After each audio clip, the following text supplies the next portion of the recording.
Bueno, bienvenidos otra vez a la continuación de esta conversación con productores en el marco de esta iniciativa entre el Festival Internacional de Cine en Guadalajara y la Academia Mexicana de Artes y Ciencias Cinematográficas, que, como bien decíamos hace rato, lo que busca es tratar de pensarnos como una comunidad, tratar de pensar cuáles son las problemáticas a las que nos enfrentamos, específicamente en este caso en el financiamiento para las películas y probablemente en sus expectativas de recuperación futuras, y sobre todo compartir esta conversación con productores muy brillantes de una nueva generación que sin duda está pisando muy fuerte y que nos encanta que sus películas estén en este momento exhibiéndose aquí. Gracias Sí, otra me vez. siento en Cristina, haciendo talk show. Sí. Venga. Bueno, pues nada, gracias por permanecer con nosotros en esta reflexión. Creo que pocas veces tenemos oportunidad de escuchar de los productores su experiencia, porque siempre los que brillan son los directores y para ellos su inspiración y su, no sé, su genio, y nunca tocamos lo verdaderamente importante es de dónde diablos vamos a sacar el dinero para financiar las películas y qué va a pasar con ellas más allá del festival en el que se van a tomar muchas fotos los directores. Entonces, bueno, pues eso creo que me parece súper, súper importante y sobre todo es muy diverso, muy diversa la experiencia. Me gustaría que empezaras tú, Víctor. Contándonos acerca de la película, un poco como de qué va el tema y cómo fue el financiamiento y qué planes tienes con ella de distribución. Ok, gracias Erika, Roberto, José Ramón por recibirme, por invitarme, gracias a las compañeras y compañeros y a todos los que vinieron. A mí me sorprende que haya tanta gente porque el tema de los productores es, espero que no sean extras glorificados, que sí sean por voluntad propia. Y bueno, qué bueno que vinieron todas y todos. La película que tenemos en competencia este año es No nos moverán. Es la ópera prima del director, aclaro mexicano porque puede confundir su nombre, se llama Pierre San Martín, pero es más mexicano que Nopal, dice él mismo, lo cito a él. Y es una película que se trata de, bueno, que está vista a través de Socorro, que es la personaje principal de la película, que es una abogada que tiene 70 años y que difícilmente puede salir de su casa porque está muy mal de salud, pero ha vivido obsesionada con encontrar al militar que asesinó a su hermano en el 68, en Tlatelolco, en la masacre del 68, con una foto donde lo están torturando, de estas fotos que hubieron varias. Y entonces la trama arranca cuando recibe por correo una pista que le puede ayudar a encontrar a ese militar. Y ya, se los dejo ahí para que si les interesa la puedan ver. Si quieren de una vez, ya que estoy en eso, les digo que se estrena mañana aquí en la Guillermo del Toro a las 6 de la tarde. Y luego en el Cineforo, es que nunca me acuerdo de esto, Cineforo el miércoles 12 a las 18 horas igual. Y la última función es el 13, el jueves 13, a las 8 de la noche en el Cinépolis Centro Magno. Ya, de eso para no dejarlo al final. Y bueno, la película estuvimos, bueno, Pierre y yo somos compañeros de la universidad hace 20 años. Nos graduamos en el 2003 en comunicación social y luego él estudió cine en el que era antes CUEC y ahora es ENAC. Y después de muchos años nos volvimos a encontrar, como en 2016, y él trae otro proyecto difícil para una ópera prima, o sea, complicado, grande en términos presupuestales y ambicioso. Y estuvimos pues un poco intentando levantarlo, pero rápido nos dimos cuenta que no era por ahí. Y entonces, inspirado por, digamos, eso fue 2016, ya en el 2018 inspirado por el 50 aniversario de la tragedia de Tlatelolco, él decidió escribir este otro guión, ya pensando en cómo realmente se podía financiar. Aplicamos un par de veces a Focine, no nos lo dieron, y después vino la pandemia, perdón, al Foprocine, antes, al Foprocine es el que aplicamos y no nos lo dieron. Luego vino la pandemia, hubo toda esta reconfiguración, desaparición de los fideicomisos, la aparición del Focine, y aplicamos al primer Focine que salió y ahí lo pudimos obtener, que fue el Focine del 2021, ¿no? Si no mal recuerdo, o 2022, bueno. Y filmamos la película, como era una ópera prima, el monto tope para óperas primas es de 5 millones, y planeamos todo el proyecto para hacerse con ese dinero, pensando en que pues, las economías y los aportantes y los oficines iban a estar súper difíciles. De por sí para las óperas primas son difíciles, y es entendible, porque pues nadie sabe si va a ser... O sea, el director o la directora no tienes muchos elementos para juzgar cómo le va a ir con la peli, entonces en términos de inversionistas, en términos de aportantes siempre es un poco más complicado, pero además pues como que intuimos que iba a ser difícil y lo estábamos viviendo todos con la recuperación económica de la pandemia, entonces decidimos que ese iba a ser nuestro único fondo y pues tuvimos apoyo en especie con la cámara y algunas otras cosas, y sobre todo hicimos la película en familia. Casi siempre hacemos eso nosotros, como con el crew, es muy, se repite mucho nuestro crew y todos saben, o sea, ellos saben que realmente lo que les puedo ofrecer es lo que les puedo ofrecer, que no les estoy, digamos, chamaqueando. La mayoría de los casos, ¿no? A veces tal vez creen que no, o a veces tal vez sí los chamaqueo, pero en la mayoría de los casos es así.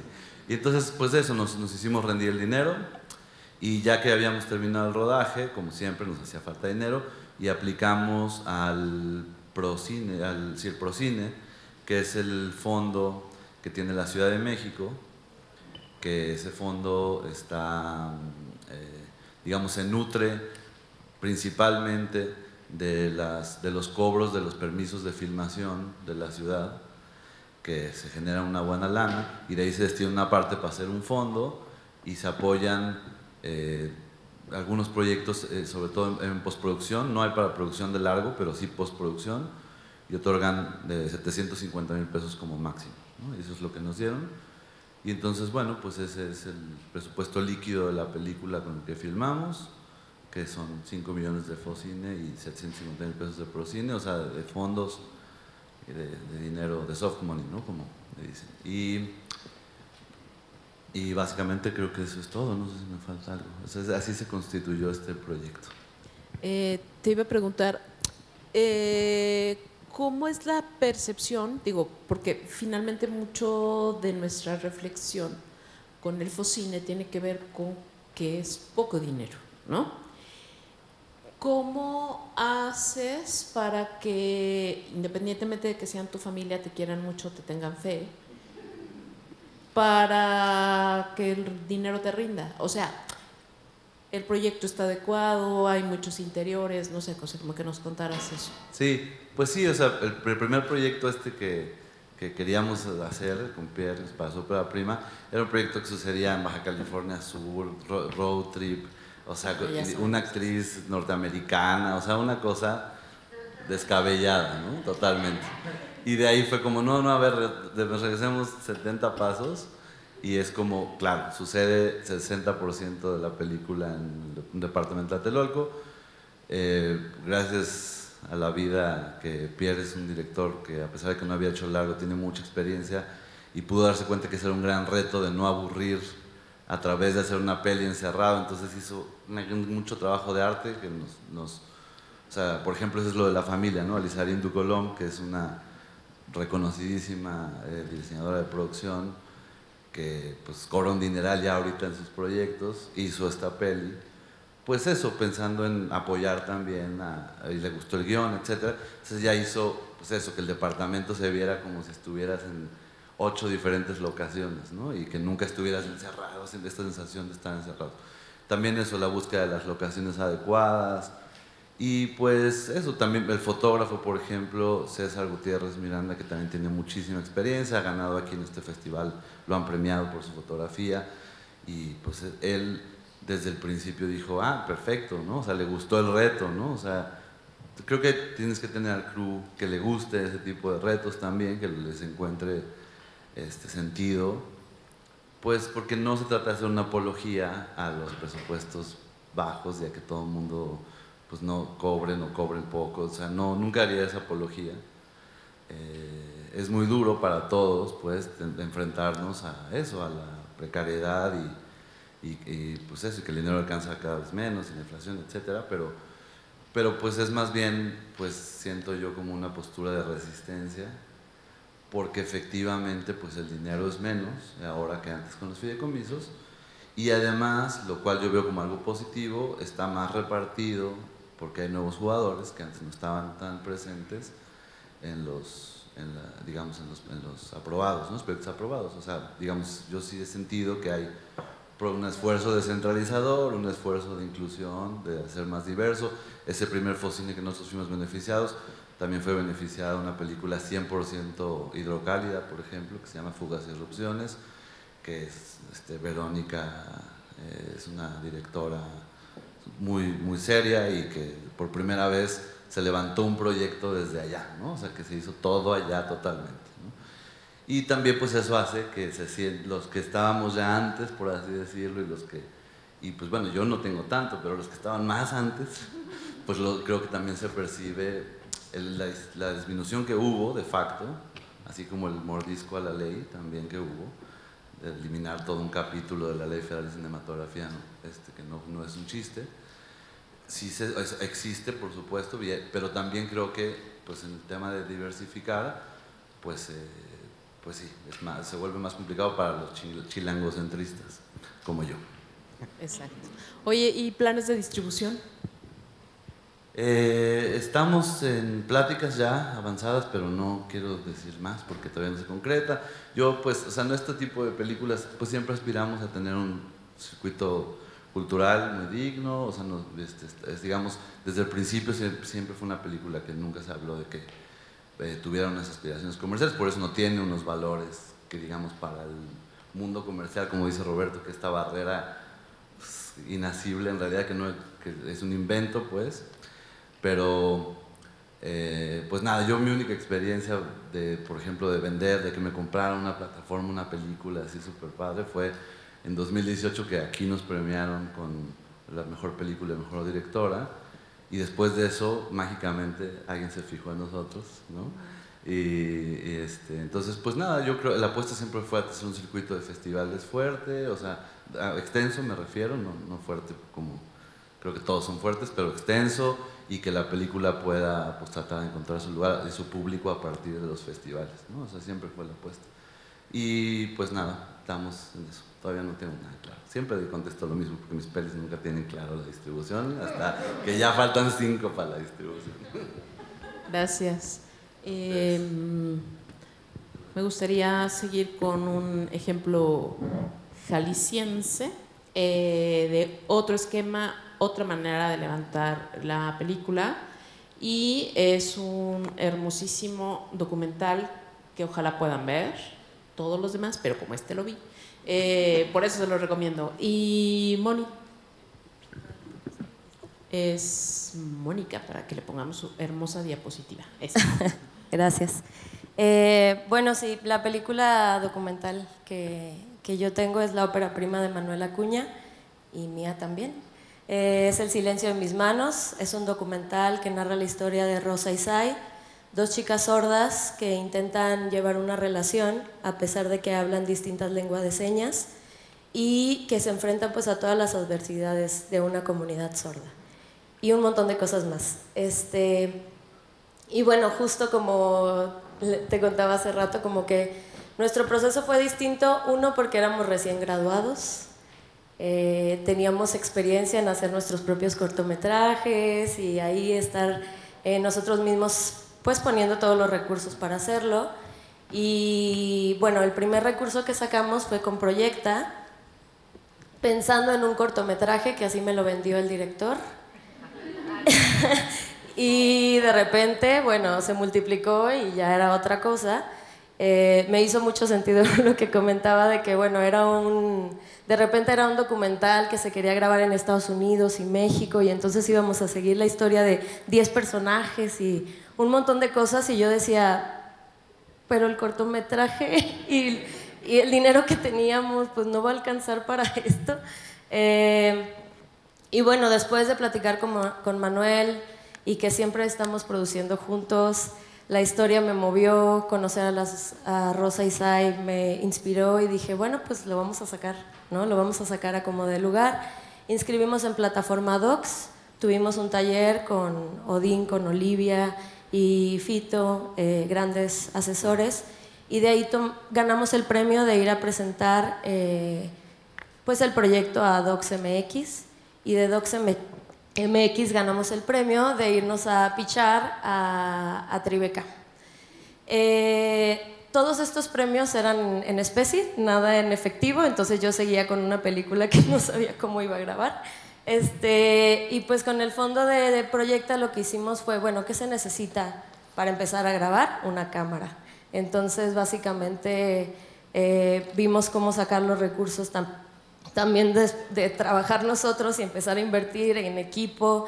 Y bueno, en ese entonces, para sacar más recursos, pues tuvimos que crear nuestra empresa, ¿no? Así como de, bueno, pues abramos esto y hagámoslo serio, y abrimos Contratiempo Cine con otros amigos que son los mismos con los que siempre estamos colaborando, y pues que igual de nuestro recurso, de nuestra creatividad y de cómo nos movemos, fuimos logrando empezar a dar el seguimiento, porque bueno, esto empezó hace 7 años y éramos otras personas, teníamos otras ideas, Rosa y Sai eran otras personas también, entonces era como de, no nos podemos perder esto que está pasando, pero tampoco tenemos como que soltar la búsqueda de los recursos, entonces estábamos ahí como mediando entre ambos. También nos ganamos la invitación a Chile Docs en aquel entonces, y lo mismo, era como de, sí, vengan a picharlo, pero nadie me decía, aquí tienes el dinero para que hagas la película.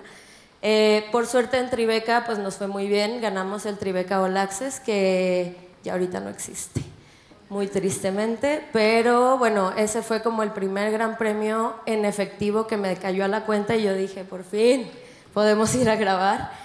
Y empezamos a planear, ¿no? Justo como creativamente, como yo digo que soy una productora creativa porque me meto mucho en la historia, me meto mucho en los diálogos con las personas con las que trabajo, y justo tomamos decisiones como eso, ¿no? Bueno, no podemos ir a seguir a 10 personas, vamos a seguir a 2. No podemos ir a Estados Unidos, todo el equipo a grabar, a seguir a Sai con todo su historia interesantísima que tiene allá en Estados Unidos, entonces le vamos a dar una cámara a Sai y vamos a mandar a una sonidista con ella, y ella va a hacer todo lo que se necesite allá, y a partir de esas decisiones pues sale adelante el proyecto. Después, justo por Tribeca también y otros contactos que hicimos allá, a Manu le dan un recurso de ida por director, que de ahí sale otro recurso en efectivo. Y entonces, bueno, ya, empieza a pintar súper bien todo. Digo, recursos pequeños, estoy hablando, nunca llegamos al $1,000,000, pues, o sea, estoy hablando de recursos muy pequeños. Bueno, no muy pequeños, para mí eran gigantes. Y pues después de eso, bueno, ya también era tomar decisiones de cuándo vamos a dejar de grabar, ¿no? O sea, ya hay que empezar a tomar decisiones de cómo vamos a cerrar este documental, cuántos días de grabación. Ahora sí, te voy a dar 4 días, elige qué vas a grabar, y nos lanzamos ya con un equipo, el equipo de Contratiempo, 6 personas que grabamos todo este documental.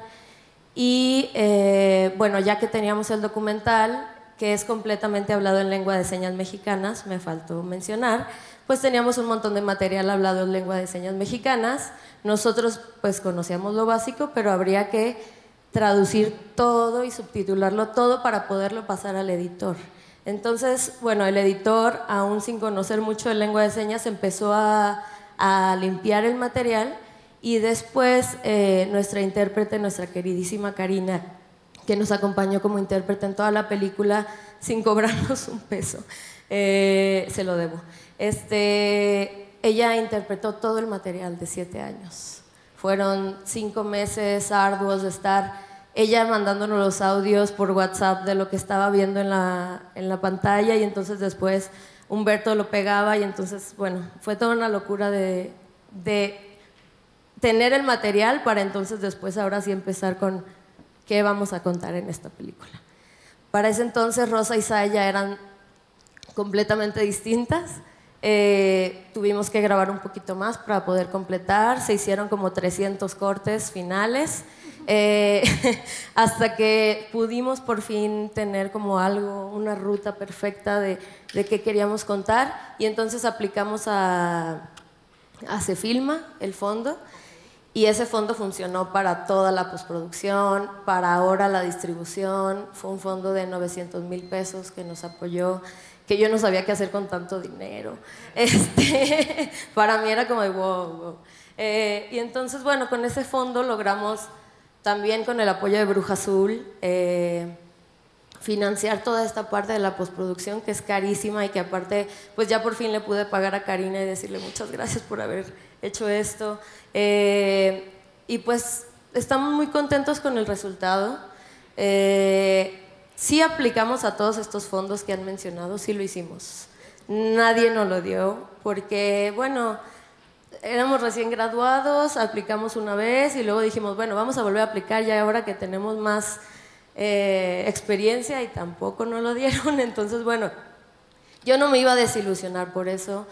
Tenía estos dos personajes increíbles y este crew increíble que necesitábamos sacar esta película, y entonces yo dije, pues lo vamos a sacar, ¿no? Aunque mientras me den fondos yo esté poniendo de mi dinero, porque pues por suerte he estado trabajando mucho, y entonces, bueno, todos estábamos poniendo de nuestro dinero, y así fue como El silencio de mis manos por fin ahora está en la gran pantalla.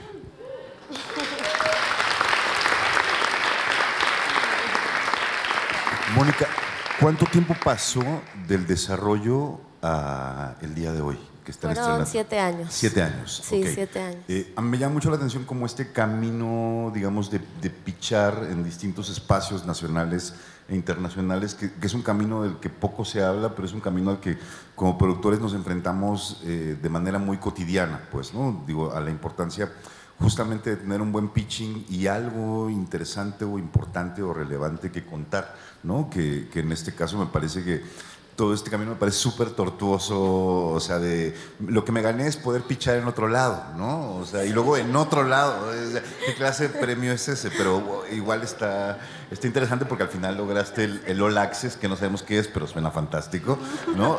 Cualquier All Access es bueno. Entonces, digo, pero me gusta como este otro camino que no tiene que ver directamente, digamos, como con los fondos públicos de los cuales ya hemos hablado, sino es como llegar de otra manera.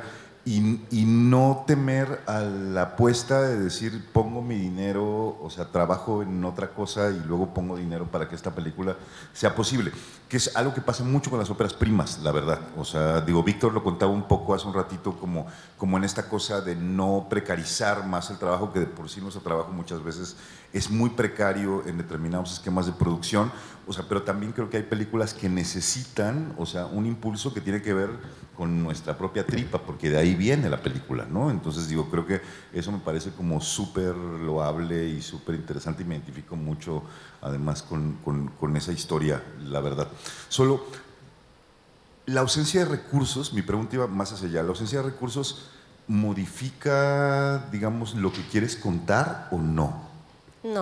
No, creo que más bien, por eso hablaba de la producción creativa, creo que más bien es ver en dónde está o dónde empieza la raíz de eso que queremos contar, y a partir de ahí ir pues adaptando un poquito la forma en la que la vamos a hacer. No era como, no vas a grabar en Estados Unidos, ya no, olvídalo, busca otra manera de resolverlo. Era como de, convénceme de por qué necesitamos grabar en Estados Unidos, hablemos, discutamos del por qué necesitamos ir para allá, y entonces si es de verdad necesario para reforzar la historia, adelante, ¿no? O sea, creo que hay veces que llegan y piden 17 elefantes y luego de repente es como, ¿por qué no un perro, güey? O sea, ¿cuál es la diferencia entre 17 elefantes y un perro? Convénceme, ¿no? Y pues creo que de eso se trató, de un montón de diálogos, discusiones, llanto, ya no saber qué hacer, echarnos porras entre Manu y yo y el equipo, mucho abrazo del interés sobre la película, sí muchos pitchings. Yo ya en un momento dije, no quiero hacer esto nunca más en mi vida, pero creo que a partir de esos pitchings después llegaba gente y tal vez no nos daba dinero, pero nos daba ánimo, ¿no? De seguir adelante. Y el ánimo al parecer es muy muy bueno también para no soltar la película. Pero bueno, una se siente un poco acompañada y una vuelve otra vez a la raíz de por qué queremos contar esta historia y vuelves a hablar y vuelves, si alguien logra ir hoy a ver nuestra última función a las 3:20 de la tarde aquí, entonces ya están aquí, vayan. Van a conocer a Rosa y Sai, que son dos mujeres que yo no dejo de admirar, y entonces era eso, era por ellas, por la comunidad sorda, no puedo soltar eso y entonces voy a tomar el ánimo que todos me están dando para irme a hacer más pitchings y sacar adelante este proyecto. Gracias. Muy bien, muchas gracias, Mónica. Gracias. Una cosita nada más.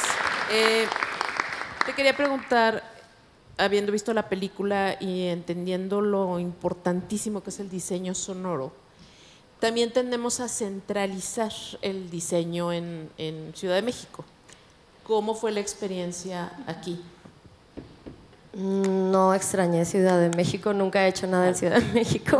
No, sí, mi diseñadora sonora es mi amiga también de la escuela, también es parte de Contratiempo, es una genia, yo no sé ella qué consume, pero le va muy bien. Y fue algo que ella dijo, yo lo voy a hacer, y desde su casa empezó. Después, por suerte, ella también empezó a trabajar con Mario, conocimos a Odín, y pues ellos nos abrieron la puerta de sus estudios. Una vez que tuvimos un poco más de recursos, pudimos traer a más gente que apoyara la gran idea de ella de acercarnos un poco a la experiencia sensorial del silencio, ¿no? El silencio se escucha también, el silencio se percibe por vibraciones y todo eso está en la película. Entonces, también eso es costoso, muy costoso, pero bueno, gracias a ese amor que ella también tuvo por la película, y por nosotros, por Manu, por mí y por los ánimos que también le dieron, ella crea esta obra de arte sonora que, bueno, ya la escuchaste. Y que desde ahí, claro que nosotros desde un principio le tiramos mucho a tenemos que darle un peso gigante al diseño sonoro. Entonces, pues esa búsqueda de recursos se centraba mucho en conseguirlo para pasar esa y hacerlo como los grandes. Ay, pues muy intenso. Julia, cuéntanos de tu película, que además hoy tienes función. ¿Es tu Hoy en la primera noche. función? Okay. Sí, aprovecho con el comercial de principio. Nada, gracias a la MAC, gracias por rescatar esta vieja foto de internet. No la vean, por favor. Pareciera que estoy buscando marido. Ese panel es muy serio. No escogí esa foto. Vamos a hablar de producción y vamos Bueno, a hablar de cosas muy serias. cámbienla en honor a Julia. Vean qué guapos son todos. Nada, hoy tenemos función de Después. Después es la película de Sofía Gómez Córdoba. Ella vivió mucho tiempo en Guadalajara, nació en Aguascalientes y vivió mucho tiempo aquí. Entonces, es una función muy especial para presentarla justo en su ciudad y nos va a dar mucho gusto compartirla con ustedes.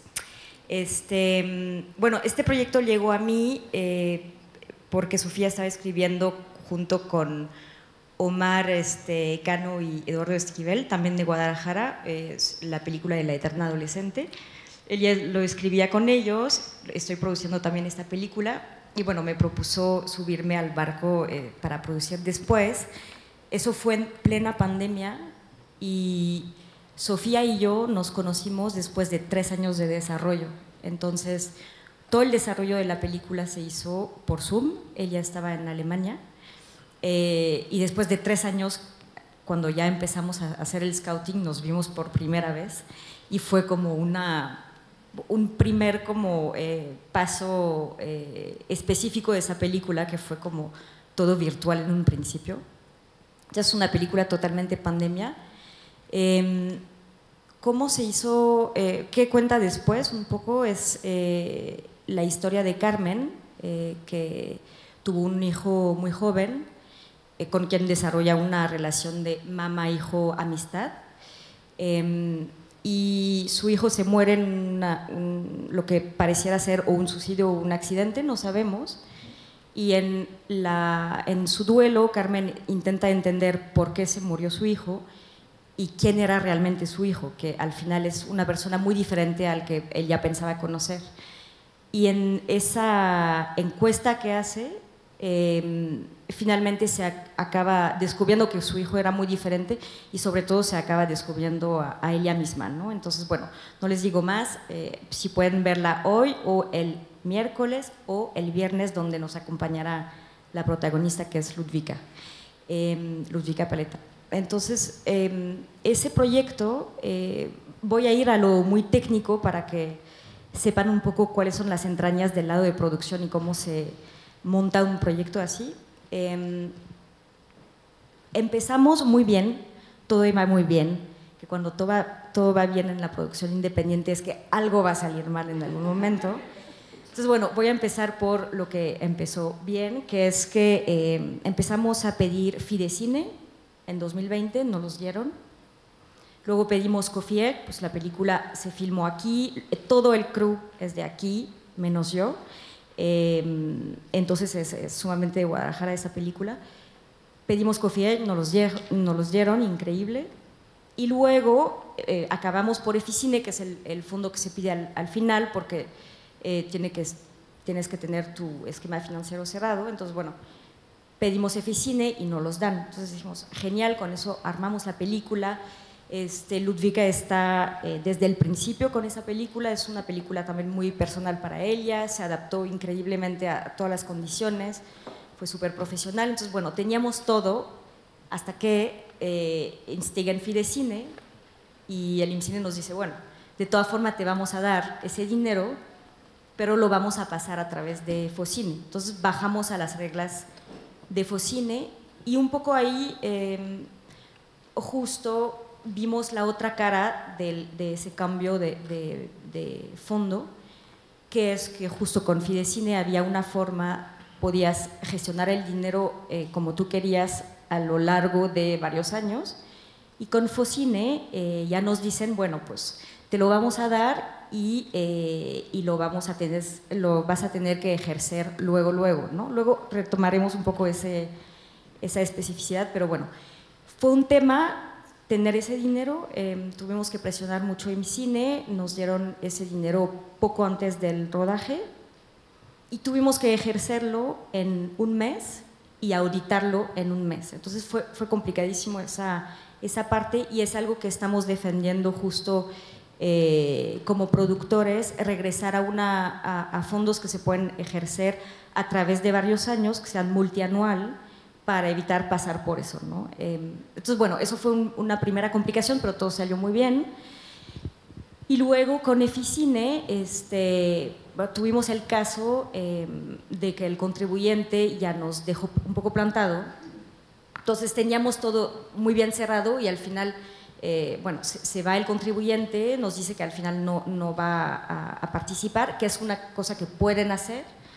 Es decir, aunque ya hayan firmado todo, se pueden echar para atrás, ¿no? Entonces tuvimos que conseguir un fondo privado para compensar como esa pérdida del contribuyente, que no era poca cosa, eran 5 millones de pesos para hablar en términos ya financieros concretos. Entonces, obviamente con Ludwika fue mucho más fácil, o sea, con la figura de ella como actriz, conseguir ese dinero, se consiguió, por lo cual pudimos quedarnos con el esquema financiero que habíamos contemplado para la película y se completó por la ayuda de Simplemente, que es una casa de renta que muchas veces entran como coproducción, en ese caso fue también, ellos entraron como coproductores, y Sofía Gómez Córdoba, la directora, también tiene esa casa de postproducción que estuvo en la película de Mónica y entró también como pues en toda esa parte de la post de imagen, ¿no? Lo cual ayudó muchísimo.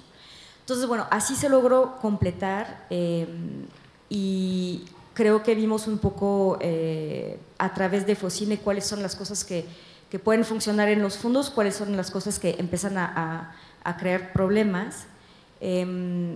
Carlos, que estaba sentado ahí mismo, no lo dijo, pero lo voy a decir en su lugar. Él es presidente de la AMPI, que es una de las varias asociaciones de productores, y bueno, es de las cosas que estamos platicando también entre productores para ver cuáles son las cositas que podemos mejorar con esos fondos. Y bueno, concretamente a nosotros nos afectó esa parte del Focine. Pero bueno, así es como logramos hacer durante esos 4 años la producción de la película, que ojalá puedan ver esta semana. Oye, ¿tienen planes de distribución? De distribución, sí, estamos hablando o sea, vamos paso por paso. La idea es hacer una salida en cine y después poder vender la película a una plataforma. Algo que sí yo siento, y lo digo porque también soy productora bastante reciente, de hecho esa es mi primera ficción, pero la mayoría de mi carrera fue en distribución justo, y el panorama del cine cambia muchísimo. Hoy creo que es muy complicado recuperar en cine para una película independiente. De hecho, la mayoría de las distribuidoras agarran películas mexicanas independientes a través de Eficine Distribución, y básicamente los espacios en cines son muy reducidos. Entonces, sí estamos pensando esa ventana, pero la idea después, y hablando de forma muy concreta, tenemos que devolver una parte del dinero que tuvimos, y claramente ese dinero no lo vamos a conseguir en la parte de cine. Esperemos que sea más bien en una venta en plataforma. Aquí también me llama mucho la atención, Julia, que digamos, hablábamos hace rato del Eficine y hablábamos como de sus bondades, que sin duda ha favorecido muchísimo el volumen del cine mexicano actual. Sin embargo, platicando un poco fuera de cuadro con José Ramón, decíamos algo que tú acabas un poco de mencionar, que también hay como ciertas cosas un poco peligrosas, ¿no? O sea, como que el contribuyente puede decir, no le entro, y eso te para probablemente por lo menos 6 meses, quizás 1 año, digamos, como los tiempos que tú ya tenías calendarizados. O bien, algo que nos dijiste que también es muy, muy interesante, que es el nombre de Ludvika Paleta, ¿no? O sea, una actriz conocida, hacía más sencillo, digamos, atraer a un contribuyente, ¿no? O sea, porque sin duda los contribuyentes, digamos que puede ser cualquier empresa que se nos ocurra, ¿no? O cualquier persona física que se nos ocurra también, ¿no? Dicen, ok, una película que trate sobre el narco, no le entro, ¿no? Una película que hable de diversidad sexual, no le entro. Una película que no sé qué, pero es una película donde sale fulanito de tal, ok, puede ser. O es una película que es una comedia romántica, que esas ya no se apoyan en Eficine, como decía hace rato, sí le entro. En fin, o sea, como que el contribuyente, de acuerdo a la misión o visión de su empresa, ¿no? Decide qué es lo que le conviene, digamos, para que su nombre o su marca esté relacionada con eso, ¿no? Cosa que también es un poco peligroso, digamos, para el tipo de cine, sobre todo para el cine independiente, que mayoritariamente es lo que tratamos, de lo que hemos estado platicando el día de hoy, ¿no? Entonces, digamos, a mí sí me gustaría pensar en tu plan original de la película. ¿Cómo enfrentas un fondo que ya obtuviste y después, como COFIEG, y después el contribuyente te dice no, o sea, te modifica tu ruta, y cómo enfrentas eso, digamos, con el resto del crew, con el casting que ya tenías, con otro fondo al cual ya le habías dicho voy a filmar en julio, pero se te cae uno y entonces tienes que filmar 6 meses después? ¿Te pasó o no? ¿O lograste, digamos, conservar los tiempos que tenías previstos desde el inicio?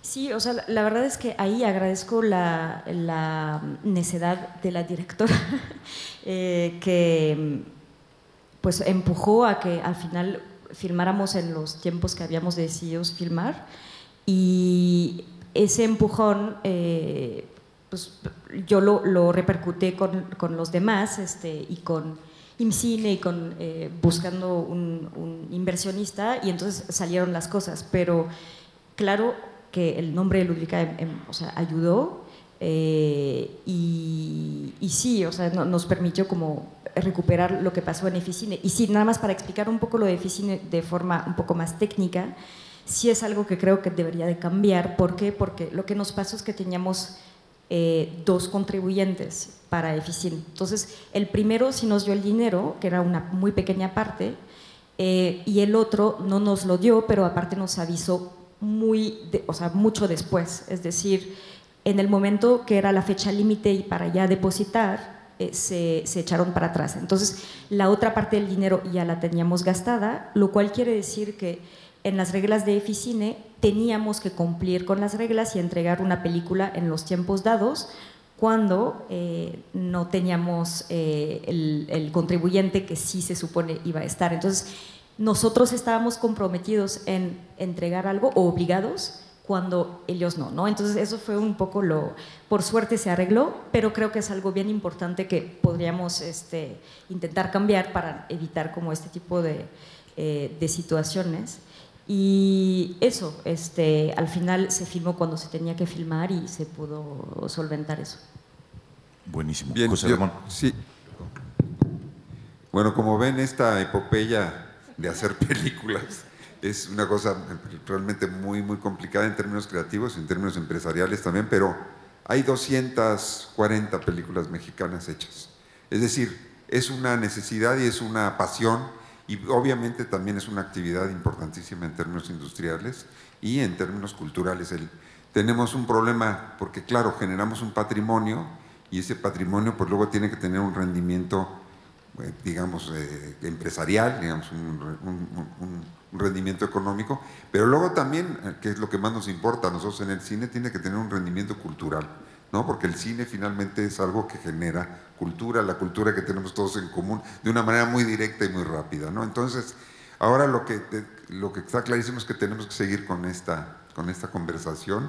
Ha sido muy importante oírlos, las historias de cómo han logrado ustedes construir estas películas, y ahora lo que sería interesantísimo sería oír sus preguntas, porque ya nos queda muy poquito tiempo. Cero, pero un par de preguntas buenísimas para no desaprovechar que estamos aquí conversando justo todos juntos. ¿Alguien por ahí? Una manita levantada. Acá. Muy buenas tardes. Primero un gusto, que estén muy bien. Yo soy José Antonio Fernández y les pregunto lo siguiente. Hay un tema que tiene más de 3 décadas azotando al cine mexicano, que es la taquilla. Yo le he llamado el maldito 7% de la taquilla porque el promedio de la taquilla para el cine mexicano es del 7%. Y los productores, que son los que acompañan la película desde el principio hasta el final, que son los que la sufren o la viven o la gozan desde el principio hasta el final, pues les acompaña todo el tiempo este asunto del público. ¿Cómo en este caso específico ustedes tres han pensado que pueden tener taquilla? De acuerdo a la temática y de acuerdo al perfil de cada una de sus películas, pero ¿cómo han pensado que sí pueden lograr tener taquilla, que al final de cuentas pues las películas se hacen para que las vea el público? ¿Cómo están pensando, si alguien invirtió 5 millones de pesos, puede tener más o menos un cálculo de qué taquilla debe de jalar para que pueda recuperar, o el que invirtió un poco más, o tú que invertiste 2 millones, no sé, la otra película no sé cuánto invirtió? ¿Cómo están pensando en sí recuperar la taquilla? Porque la gran mayoría de las películas mexicanas no recuperan la taquilla. Ay, pues yo no estaba pensando en eso. Ojalá, pero no pensé en eso. Pues mira, la verdad es que nosotros con cine documental, independiente, una compañía pequeña, ojalá nos hable un distribuidor y nos diga, cáele a nuestra taquilla. Pero más que nada nosotros lo que vamos a hacer es una campaña de impacto que va a acompañar la película, una campaña de impacto que ayuda a la película a llegar a lugares más del rubro cultural, a lugares, empresas, instancias de gobierno, y a partir de la campaña de impacto también se arma un poco esta retribución hacia la película, como de la mano. Entonces, bueno, yo es lo único que tengo planeado hasta ahorita.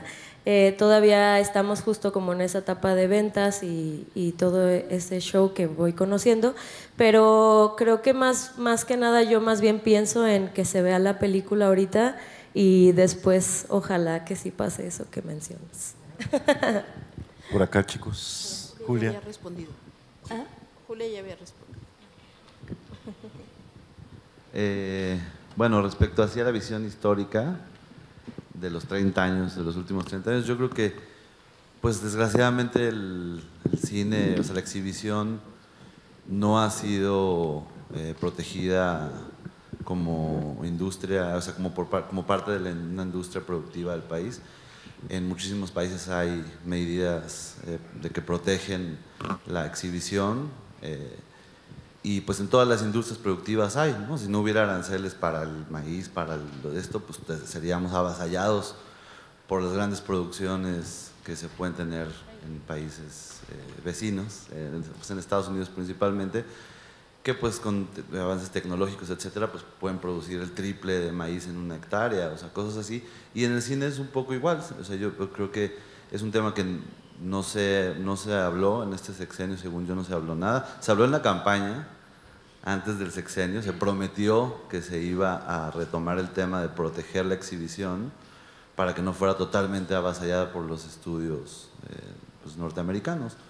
Que yo siento que es una cosa con muchas aristas, no es blanco y negro, no solo ese es el problema, pero siento que esa es gran parte del problema, que en el TLC pues, se ha dicho, no son palabras mías, no me acuerdo quién las dijo, que se usó el cine como moneda de cambio, es decir, en el PIB gringo es muy importante la producción de Hollywood, entonces aquí en México se dijo, sí, ustedes exhiban, les damos, o sea, ustedes háganlo, ¿no? Digamos, el Estado no se va a meter.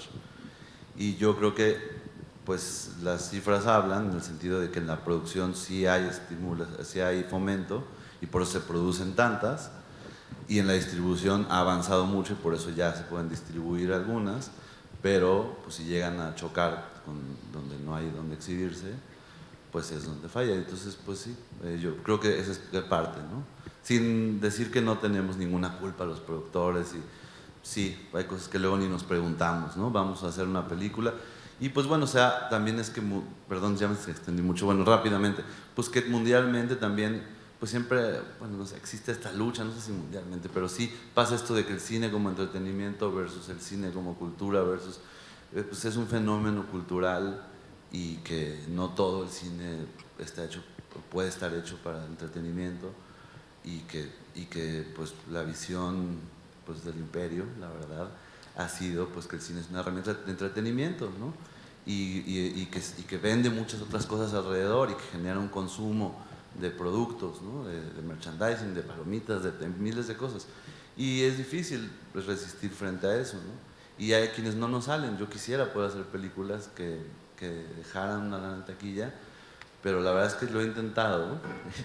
Yo en lo personal, a mí no me sale, o sea, no sé cómo, o sea, no he encontrado cómo, y además hay muchos temas que no me interesaría tratar. Pienso en lo que verían mis sobrinos, que ya ni ven cine, pero que quisiera que vieran mis sobrinos, y pues, bueno, ni les interesa el cine, pero si les interesara qué películas, y pues nada, ¿no? O sea, no puedo competir con Marvel y cosas así, nadie puede competir con eso, pero bueno. Ok, bueno, no queremos quedarnos con este panorama desalentador, pero si alguien tiene alguna pregunta para que cerremos, estaría increíble. Por allá arriba, una pregunta alegre, una pregunta feliz.